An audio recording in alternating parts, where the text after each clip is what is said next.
కోట్లు విలువైన హెలికాప్టర్లు, 5,000 కోట్లు రాష్ట్ర మెడికల్ కాలేజీ హాస్పిటల్కి పెట్టడానికి డబ్బులు లేవాట.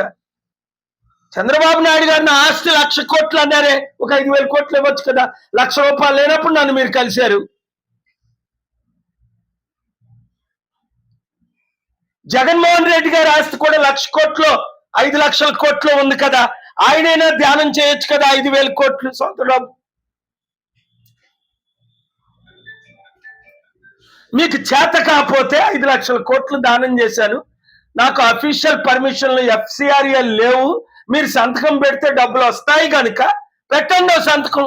5,000 కోట్లు 5 వారాల్లో ఇస్తాను. ముఖ్యమంత్రి గారు మీరు ఎక్కడుంటే అక్కడికి వచ్చి కలుస్తాను. ఇదో నేను 3 సార్లు ఆఫర్ ఇచ్చాను ఇప్పటికి మీకు. విద్యా వైద్యాన్ని ప్రైవేటైజేషన్ క్యూబాయే చేయలేదు, గవర్నమెంట్ బాధ్యత. మరి ఈ సుప్రీంకోర్టులో డిస్మిస్ చేయరు ఈ పిల్లని. బెట్టింగ్ యాప్నే 10,00,000 కోట్లు నేను ఒక్కడనే ప్రిపేర్ చేశాను, ఫైల్ చేశాను, ఆర్గ్యూ చేశాను. మే 23 ఆర్డర్ తెచ్చాను, ఆగస్టు 1 ఆర్డర్ తెచ్చాను. నాకు క్రెడిట్ వచ్చేస్తుందని పార్లమెంట్లో నా బిల్లు పెట్టి నా పేరు పెట్టేస్తారని నాకు చెప్పకుండా బిల్లు పెట్టి బిల్లు పాస్ చేశారు. ఆ నరేష్ని బిల్లు పెట్టమన్నాను, నాకు అవసరం లేదని. 10,00,000 కోట్లు విలువైన బెట్టింగ్ యాప్లు ముగించానా లేదా?